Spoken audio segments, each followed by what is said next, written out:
Hello everyone, my name is Heather Autumn and welcome to my channel.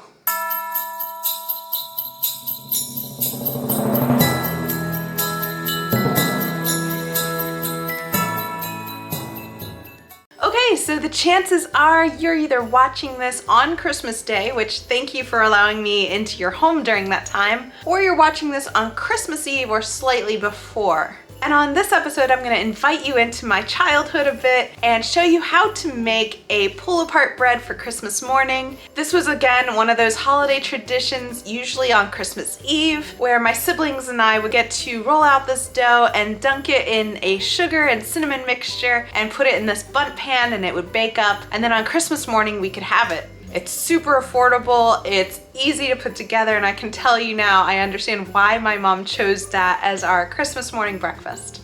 And then in addition to that, I'm gonna show you how to make a cranberry orange Christmas mimosa. After a long night of helping Santa, I'm sure this is a well-earned mimosa. So if you're one of those people who likes to have everything written out, be sure to check the descriptions because I will have everything written and listed on my blog, which I will link below.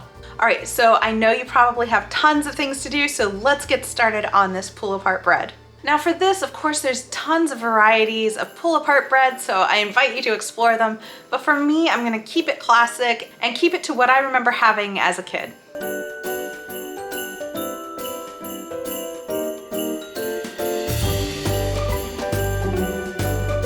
So first things first, you're gonna preheat your oven to 350 degrees Fahrenheit. Next up, you're gonna want these canned biscuits. Now be sure to get the buttermilk kind and the kind that don't have flaky layers. You want these to be a uniform, standard issue biscuit.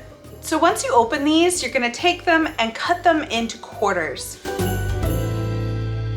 Now the part that my mom used to have my siblings and I help out with is that we would roll this in balls and we would dip it in a bowl of sugar and cinnamon. But I don't have kids and I'm in a hurry. So if you're like me, you can put your cinnamon and your sugar in a Ziploc bag and then take your quartered biscuits. You don't have to roll them and you can put them in the Ziploc bag and just give it a good shake. Take all of that holiday frustration and just throttle this bag. After that, you want to transfer all of the quartered biscuits into your bundt pan. Now you don't have to go and spray this if you don't want to. We're going to be adding in a lot of butter. If it makes you feel more comfortable, feel free to spray your bundt pan, but I don't think it's necessary.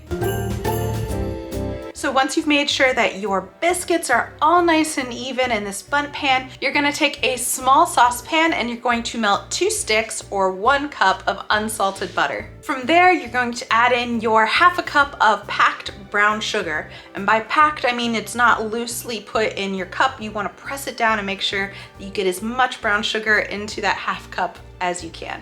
From there, you're gonna whisk your butter and your brown sugar until it's fully incorporated. After that, carefully pour the mixture into your bundt pan. It might seem like a lot, but it's gonna be okay.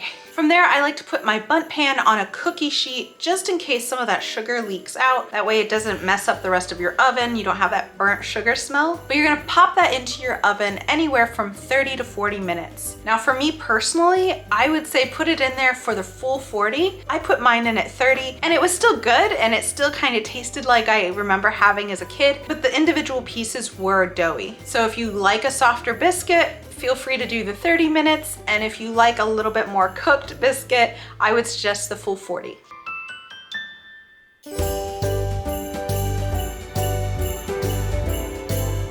Once it's done, you want to take it out of the oven and let it sit and cool in your bundt pan for 15 to 30 minutes. And again, this is one of those instances where I would say the longer you wait, the better. After that, take a plate and put it on top and just flip it very carefully and very quickly. And then I would tap the top of the bundt pan just to make sure that you get all of that loosened from the top. And then slowly remove the bundt pan and you should have your pull-apart bread.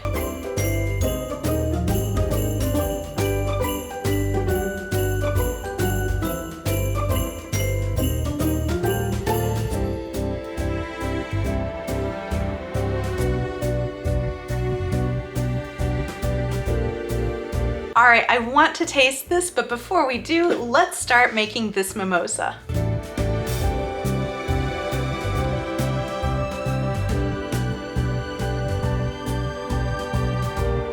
right, so for this, you're going to want a champagne flute if you have one. If not, a wine glass or any kind of cup will work. This is just to make it pretty. So what you want to do is first pour in 1 ounce of cranberry juice. From there, you want to slowly layer orange juice on top of that. And you can do that by using the back of a spoon to just gently disperse that orange juice onto your cranberry juice. From there, you want to top it with 2 ounces of champagne, or I like to use Brut or Prosecco because it's more cost effective, whatever works for you. Now from there, of course, you can just go and knock that back, but if you want to try to be civilized, you can go and garnish that with a orange wedge along with a stalk of rosemary, which you put through a few cranberries.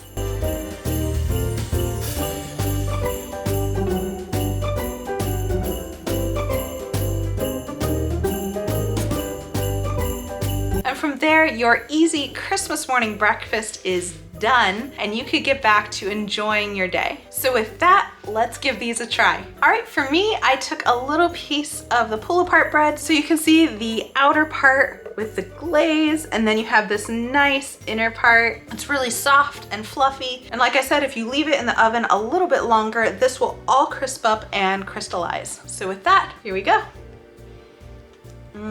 That is just like my childhood. That's exactly what I remember, with that crunchy, sugary, cinnamony outside and then this soft, fluffy inside. I remember as a kid just chowing down on those during Christmas, and it was just something I really looked forward to. So with that, let's try this mimosa. All right, so here it is. I do have to say this is one of the prettiest drinks I've ever made. Unfortunately, I'm not very good at layering, so the distinct cranberry and orange into Prosecco just didn't work out, but I can promise you it tastes just as good. Mornings were made for mimosas. It's that tart, wake you up kind of thing. I like this because the tartness of the cranberry kind of offsets the typical mimosa flavors. I also kind of like this rosemary garnish because as I'm drinking, I get to smell that along with the orange. And of course, the cranberry is on there, just give it a real festive look. So I know this is a short episode, but like I said, I'm pretty sure that you have lots going on today. And I'm just appreciative that you gave me a moment of your time and let me into your home. So with that, I want to wish you a very Merry Christmas. And if you're new to this channel, please be sure to like, subscribe, and hit the notification bell because next year is going to be full of amazing videos. Again, thank you so much for watching. Merry Christmas and have a great rest of your day. Bye.